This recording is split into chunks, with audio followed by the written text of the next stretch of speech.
Hey, whoa, yo. Hit him, No bit. Hey, you finna die, baby. Nigga run up, then I swear he gon' get it. Fuck the police, I ain't taking no ticket. Who gave you scary ass niggas some bread? Looking at you like a chicken and biscuit. What's up, Dank homies? Meme Sage here, and I am just so excited to be making this video today.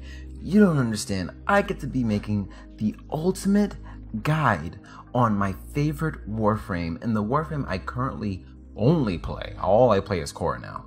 But I get to make a video for you guys on the infamous Khora. Meme Sage, why are you so excited to talk about Khora? Khora's not that good. First of all, I'm gonna need you to hold your tongue, okay? Hold your tongue, hold back your Bladestorm hairline for a minute, and let me talk about Khora, because Khora is, without a doubt, in my opinion, the third best Warframe in the game. If you guys saw not too long ago, I uploaded a video showing that I could hit over 1 million damage with Khora. The thing is, my build has gotten better since then. I could hit almost 2 million damage with this Warframe on a yellow crit. Now, I already have a video explaining all of her abilities in depth. Link will be down in the description. But for this video, I'm going to be showing you guys how I got Khora to be at peak height of what she is right now. Now, first, I've went ahead and spawned a bunch of chargers. Now, I know what you're thinking, Meme Sage, why did you spawn a bunch of chargers? Anything can kill a charger. Like, these guys are weak. Well, the reason why I spawn chargers is because I use level 135 chargers to show peak damage.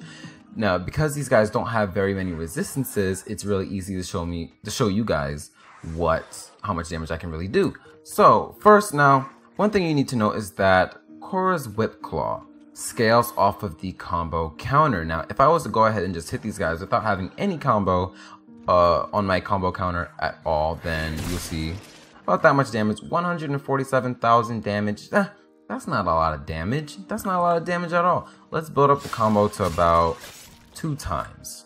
Alright. Now we whip these guys. That's 323,000 damage right there. Let's do it again.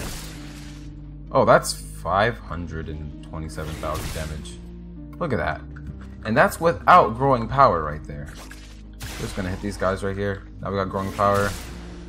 615,000 damage right there. Now, that's without ensnare. If we were to cast ensnare to deal 2 times more the damage, that's 1.4 million damage right there.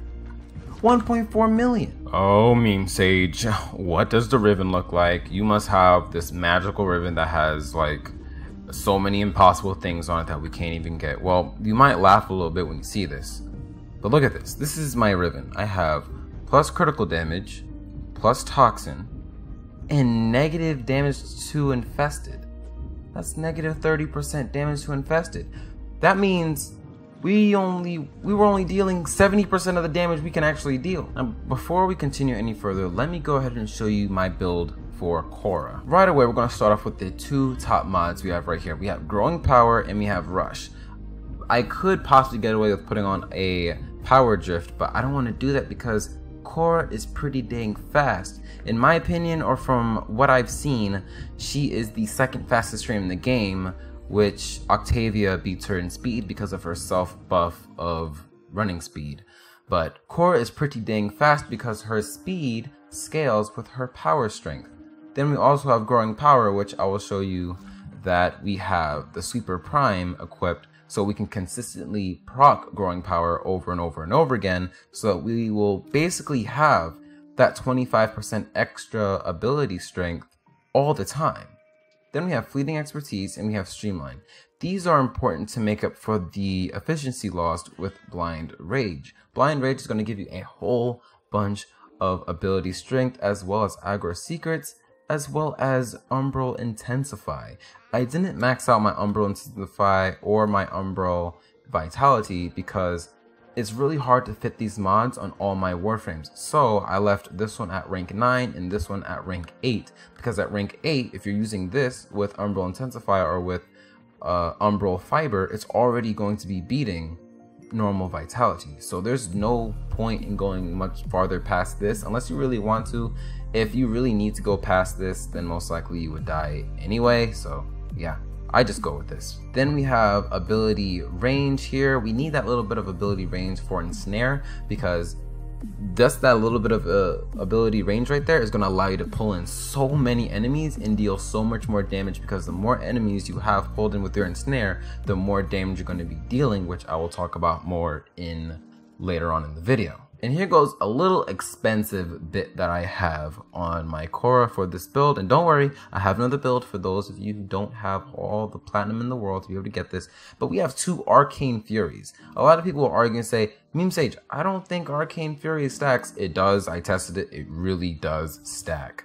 But we have both Arcane Furies, and what will happen is there's a 40% chance on a critical hit to get 120% extra melee damage.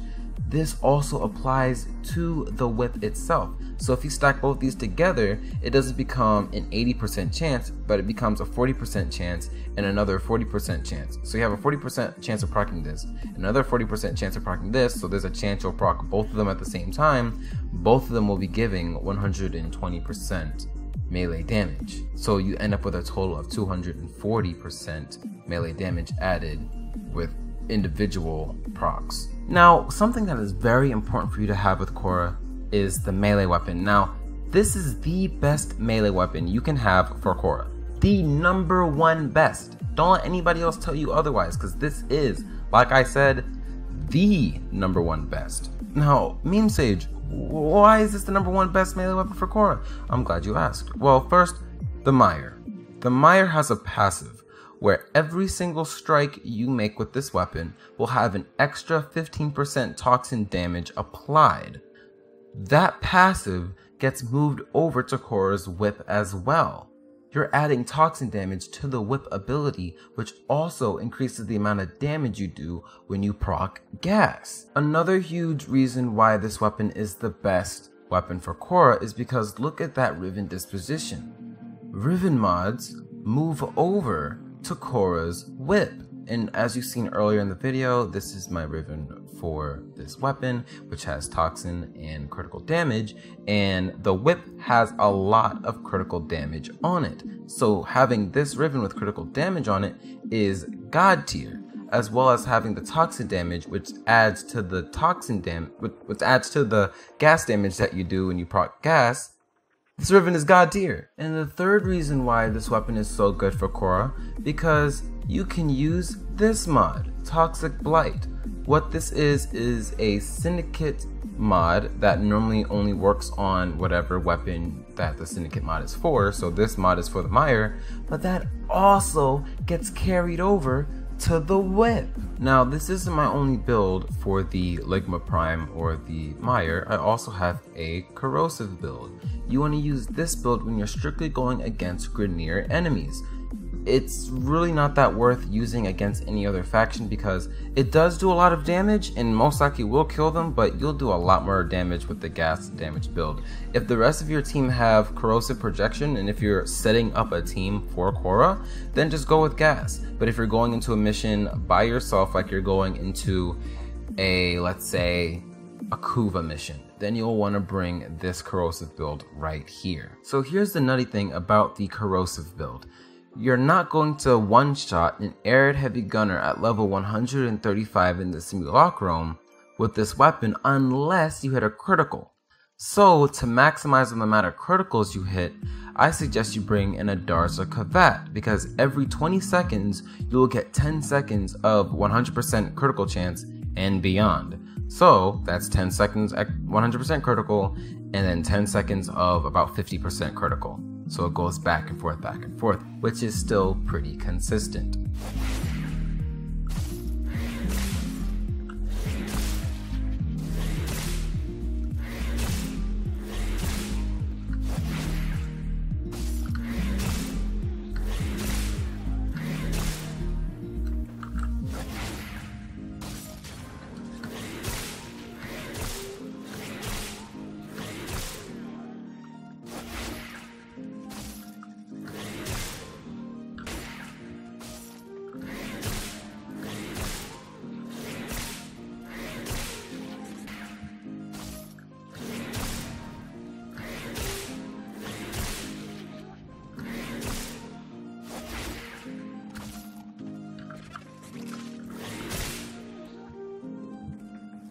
Now as you can see, the only time the enemies were one shot was when I actually hit a critical. Now is there any way I can further increase my DPS?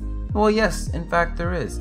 That's where the Archoplasmor comes in. Now the thing about that, you don't actually have to hold your melee weapon out. That's only a preference thing. So now I'm going to spawn a bunch of arid heavy gunners here. And now the cool thing about your whip is that you can actually shoot and use the whip at the same time.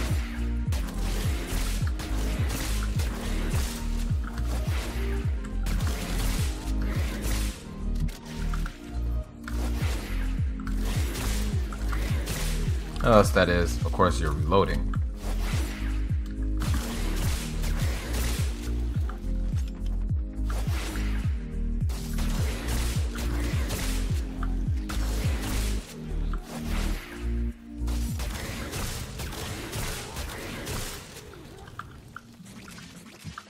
Easy. But Meme Sage, I don't want to go forth and put forth the effort to make that kind of build and get that much amount of damage for the amount of platinum and the amount of things I may have to spend in order to make this kind of build. Well, I have another build for you. Sometimes Flex Seal won't do the job and you might have to use a little bit of Flex Tape. Now this is a build that's more focused on range and duration rather than her power strength, which you can pull off a good amount of damage with this build, but you're more focused on keeping your team alive and controlling the map. Now this is the build I always use when I go into the index, and it's the same reason why I have 8 John Podman posters. If you don't know what that is, if you stay in the index for 1 hour long, like consistently 1 hour, then a special boss will appear and you can kill that boss and you get a John Podman poster. So I figured it would be a good idea for me to go ahead and show you this build in action. And as you can see, I'm in the index, and what I do is I use my 4th ability and I keep that up as long as possible and around the same area. And you can see how big that cage is. That cage is huge. The enemies will never ever get a chance to move. They'll never get a chance to actually turn in their points. It's just easy clap, easy gain for you all day and all night. And if Adador was to randomly spawn, then what you can do is use your Ensnare, because the cage does not work on Adador, which is the Bursa type enemy. Use your Ensnare, that will keep him trapped, and you can just go to town on him. Now I thought I would go ahead and bring the first build into an actual mission as well, and right now I'm in a Kuva Siphon mission. And the cool thing about Venari's healing is that you can actually attach it to inanimate objects and it will heal that object. For example, the Kuva Harvester here, you can attach Venari to the Kuva Harvester and she won't follow you, but she'll stay right there, right where she needs to be. And now another thing that a lot of people complain about is that, oh, Venari, she doesn't follow me even if I cast the healing on myself. Well, the thing is, Venari won't follow you if you're over 90% health. If you go under 90% health, then Venari will follow you, unless you're an inanimate object. So here we go, we have the Helios here, which I brought for a reason. If you were to, let me just get rid of these guys right here.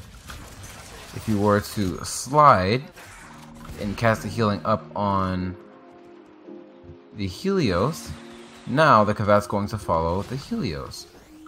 And now always follow me, whether or not I have 90% health or not. Now we're just scratching the surface of what this Warframe can do, including she can freeze bosses in place, including Lephanthus. If you use Ensnare Lephanthus, you end up like getting all the heads and they just kind of like clip through the ground and move towards each other. Like, it's kind of weird. And it works on Stalker and Stalker Acolytes, freeze them in place, they can't attack. The cage is perfect crowd control. Whenever you actually use the cage, then enemies that are dangling in the air, they all act like decoys, and all the other enemies that aren't attached to the cage will actually aim towards the enemies that are attached to the cage. Venari has a heck load of healing, especially with this build. Venari will be doing 136 healing a second. Venari has insane damage as well as armor stripping. She can disarm enemies with her defense mode. There's just so much to this Warframe. But the main thing that sets her at such a high scale is the amount of damage output that she has. And don't listen to any of these other YouTubers, any of these other people telling you that Khora's damage is mediocre. you saw what it did. And please take a note, enemies in the simulacrum are way stronger than enemies you find in regular missions. But that's gonna be it for this video. So in conclusion, I really love playing Khora. She is so fun, and I highly suggest you go ahead and pick up this Warframe. But that's gonna be it for this video. And if you guys enjoyed today's video, go ahead and leave a like. And if you haven't subscribed yet and you want to become part of the Dank family, then go ahead and do so. And I will see you guys later. Peace. It's all you can be certain about. Don't change, don't change, don't change. Even though life ain't the same. They say don't change, don't change, don't change. Life gon' make it happen anyway. And I say don't change, don't change, don't change. Even though life ain't the same. They say don't change, don't change, don't change.